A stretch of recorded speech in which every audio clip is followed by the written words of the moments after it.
Second livre de Samuel, chapitre 12. Et l'Éternel envoya Nathan vers David, et il vint à lui et lui dit: Il y avait deux hommes dans une ville, l'un riche et l'autre pauvre.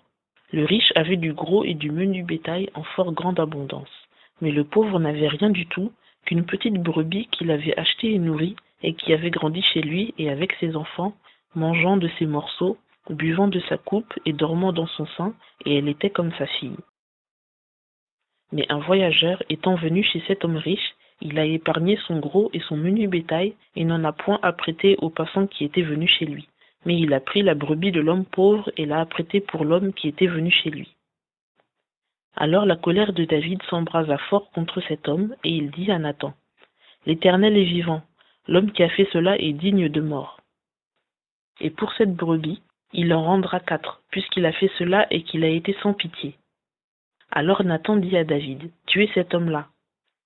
Ainsi dit l'Éternel, le Dieu d'Israël: Je t'ai oint pour roi sur Israël, et je t'ai délivré de la main de Saül. Je t'ai même donné la maison de ton Seigneur et les femmes de ton Seigneur dans ton sein, et je t'ai donné la maison d'Israël et de Juda, et si c'était peu, je t'eusse ajouté telle et telle chose. Pourquoi donc as-tu méprisé la parole de l'Éternel en faisant ce qui lui déplaît? Tu as frappé de l'épée Uri le Héthien, tu as pris sa femme pour en faire ta femme, et lui, tu l'as tué par l'épée des enfants d'Ammon. Et maintenant, l'épée ne s'éloignera jamais de ta maison, parce que tu m'as méprisé, et que tu as enlevé la femme d'Uri le Héthien, afin qu'elle fût ta femme. Ainsi dit l'Éternel: Voici, je vais faire sortir de ta propre maison le malheur contre toi.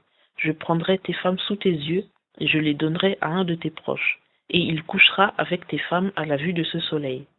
Car tu l'as fait en secret, mais moi je le ferai en présence de tout Israël et à la face du soleil. Alors David dit à Nathan: J'ai péché contre l'Éternel.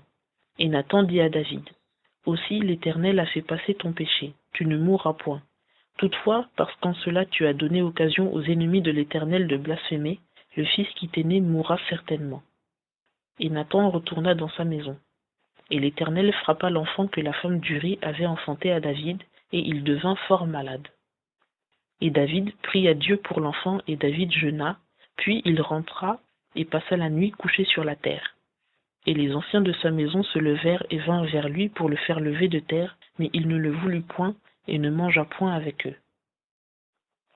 Et le 7e jour, l'enfant mourut, et les serviteurs de David craignaient de lui faire savoir que l'enfant était mort, car ils disaient: Quand l'enfant était en vie, nous lui avons parlé, et il n'a point écouté notre voix. Comment donc lui dirions-nous que l'enfant est mort? Il ferait bien pis encore. Mais David aperçut que ses serviteurs parlaient tout bas, et il comprit que l'enfant était mort, et David dit à ses serviteurs: L'enfant est-il mort? Ils répondirent: Il est mort.